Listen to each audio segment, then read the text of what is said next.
Well, it was new team, new number, but the same Milton Doyle as we wake up in Tasmania after the season opener of NBL 26 last night. And if last night's game was anything to go by, the expectations of this season will be lived up to. I'm Kelsey Browne, and this is NBL Now, thanks to Code Sports, your number one source for everything basketball. And I am lucky enough to be joined today by a superstar of the NBL. 342 games he played here in Australia. Lethal from deep, 638 threes throughout his career, the third most in the 40-minute era. It is Cam Gliddon, and he makes his NBL Now debut. Cam, welcome. Thank you, Kelsey, and I appreciate you throwing out some stats. Makes me look kind of good, so I appreciate that.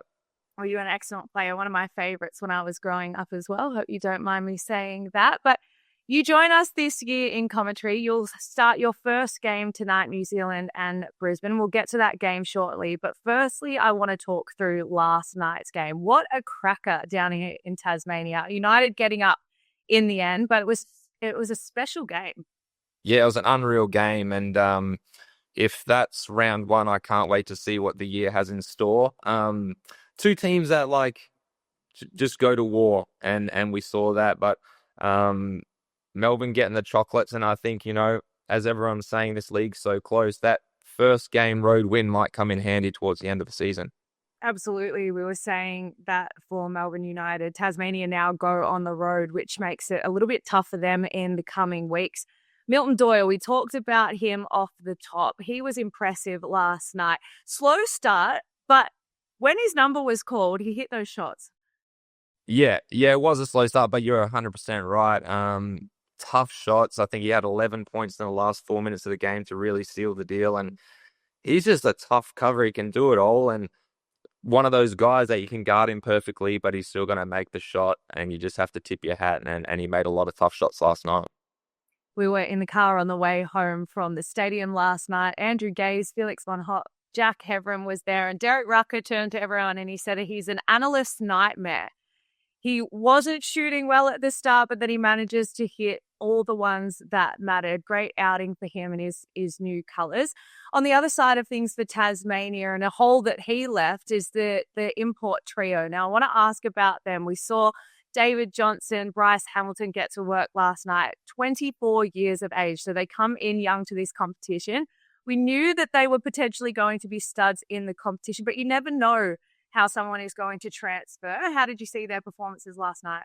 Yeah, I think they did really well for three new imports to the league in the same team. They just got after it. And there's something about these young players now. They don't shy away from the moment, and they did just that.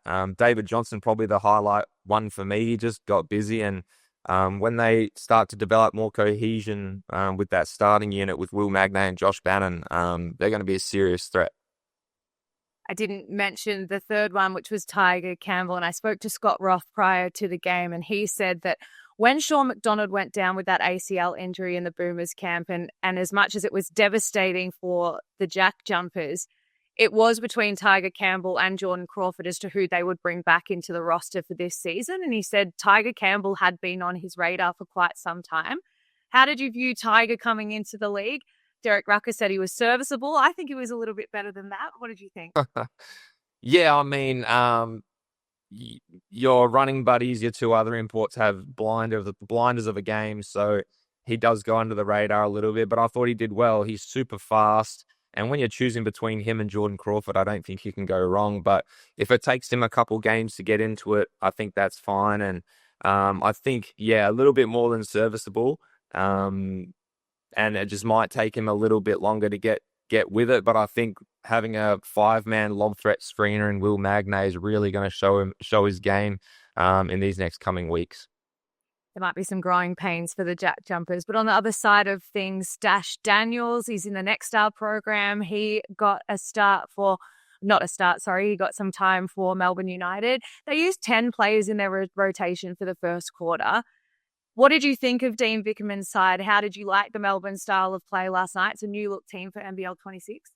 Yeah, it is a new look team, but Milton Doyle obviously did what he did. Finn Delaney started a bit slow like Milton, but then came on strong, and his aggression was great. someone that I love to watch, and I can't wait to see what he does in this league, was Jesse Edwards. Few block shots, changed a lot of shots, rebounded balls that you shouldn't be rebounding, and only a guy with that sort of wingspan can get. He's going to be dangerous for them, and such a weapon having a lob threat like that. And I think, when CG43 gets back as well, he's going to love playing with him. Jesse Edwards made Will Magnay look small last night, which is quite a big feat. Now, this is the game that I really want to talk to you about. New Zealand Breakers up against the Brisbane Bullets tonight. We know that in the off-season, there's been a lot of discussion around the New Zealand Breakers getting back to their roots, looking locally. They've got some really great local talent on board. I can't wait to hear your thoughts on the New Zealand Breakers. You've been in the program. You'll be joining us on Sideline. What are your thoughts with what they've done in the off-season? Yeah, there's been an enormous amount of changes there. You could just walk through that training facility, which I'm at once a week because I've got nothing else to do. But it's great to just step foot in there, talk to Dylan Boucher, talk to the players and coaches. There's a real sense of it's a fresh start, but at the same time, they're taking the lessons that got them those 4 championships in the early 2010s. So bringing in Dylan Boucher, obviously a great move. The culture is changing, or it has changed. It's just a sense of freshness to the organization, and bringing back a bunch of Kiwis as well for a little bit there. You're looking through the roster, there'll be 1 or 2 Kiwis in their country's only team, but now there's a bunch of them. Bringing back Rob Lowe, bringing Liafa back, Tarangi, and their development and training players. There's a bunch of Kiwis in that space as well. So looking forward to seeing how it goes. And one thing that people are kind of talking about is maybe their bench depth not really quite being there, but I think it's strong. I think it's really strong. And these guys, although some of them haven't played huge minutes in the NBL, they've played together a lot in the NZNBL and with the Tall Blacks as well. So they know each other inside and out. And sometimes that goes a long way. You talk about that bench depth. Who are the players that you think provide some really good spark off the bench? Yeah, well, like I said, if projected starters go as planned, I think Liafa and Tarangi off the bench, that's a great bench, backcourt. But then Taylor Britt's someone that maybe the general fan doesn't know too much about. Had a development stint with the Perth Wildcats, but he's been playing his trade in the NZNBL, getting better every single year. And you would have seen him in the Trans-Tasman clash in that game 3 over in Hamilton in New Zealand. He gave the Boomers the business. Like, he can play. He's a steady point guard, and I think having that off the bench behind PJC, who's going to shoulder a lot of the minutes, it's huge for them. When I was doing my research, one of my favorite things was looking at New Zealand and the local talent they had, and it really made me excited for the year that they are about to embark on. You're on the ground, you're in the training facility. Talk us through the culture. How is it feeling off court at the moment? Is there any changes from when you were there, and how is it feeling? How are they recapturing the hearts and the minds of the New Zealand fan base and also gluing together?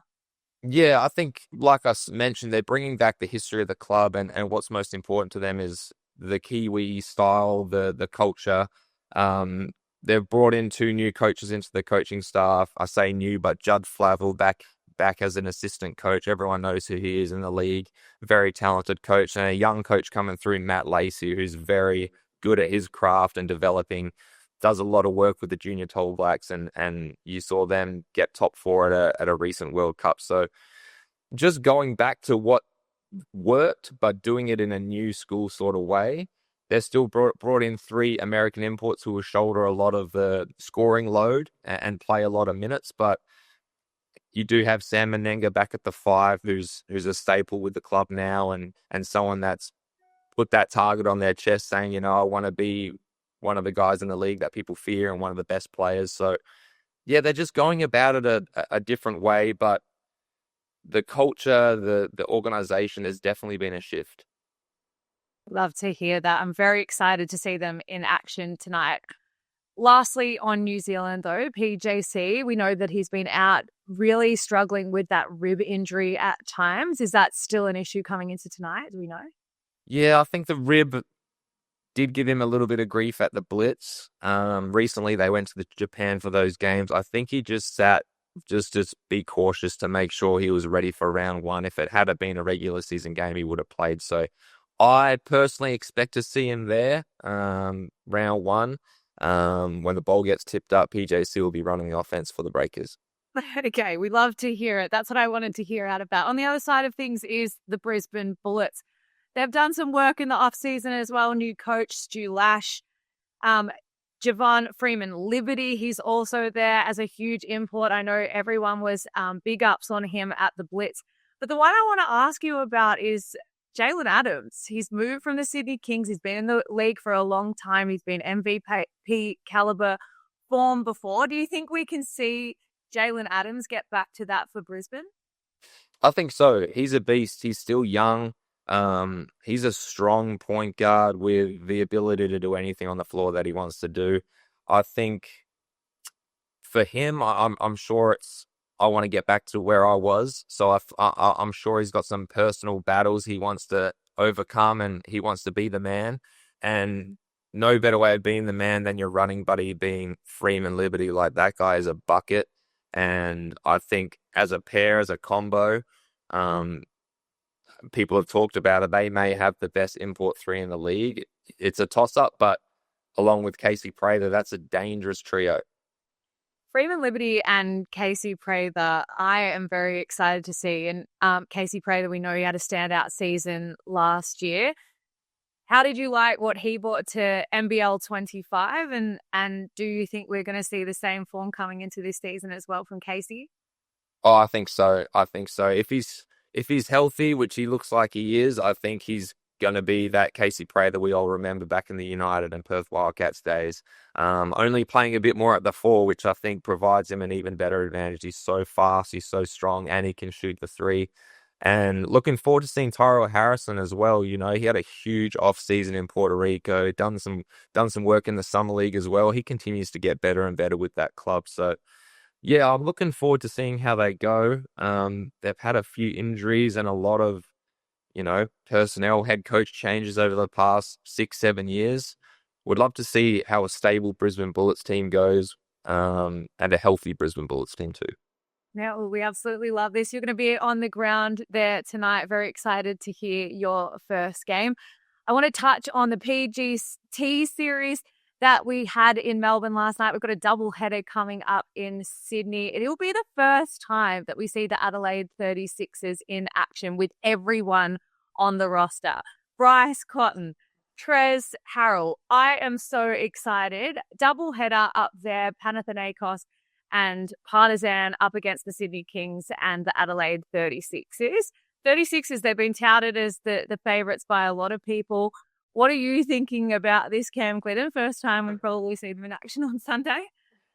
It's wild. Like, I haven't seen a starting lineup like that in the league, and I get the hype. I really do. I can't wait to see how it unfolds. I listened to Damon Lowry not include Bryce Cotton in his NBL first team, and I saw the pushback from that. I get his points, but I would never bet against Bryce Cotton, especially when he has a little bit of hate in his heart with how things have gone. I'm looking forward to seeing how that thing works. DJ Vasilovic, obviously a absolute bucket in our league. Add Zylan Cheatham to the mix as well. Now you've got some highlight superpowers and a lob threat and someone that's an absolute dog on the defensive end. I can't wait to see how it works out. Jason Kadee talked about it the other day. I wouldn't want to be a betting man on this league. I don't know which team's going to end up up here and which team's going to end up down there, but very, very excited to see the 36ers, that's for sure.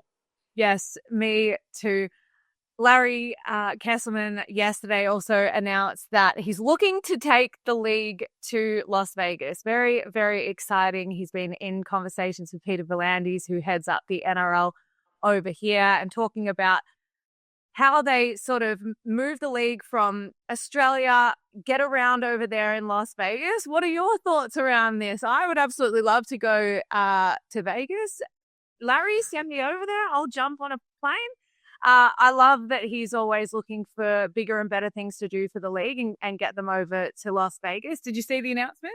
I did see the announcement, and that's a key point. I just love that he's willing to take, I don't know if it's a risk, but he's willing to put our league on notice and expose it to the world. And I came into the league in 2012. I can't imagine that ever being even an idea being thrown around. So it's so awesome to see that these things are taking place. The NBA, NBL series, the Europeans coming down here, bringing the Americans down here with the New Orleans Pelicans coming through. Like, it's crazy that these things can happen. And, you know, it's so good for the fans to be able to get all these different styles of hoops and get to see their heroes and all that for the young kids coming through.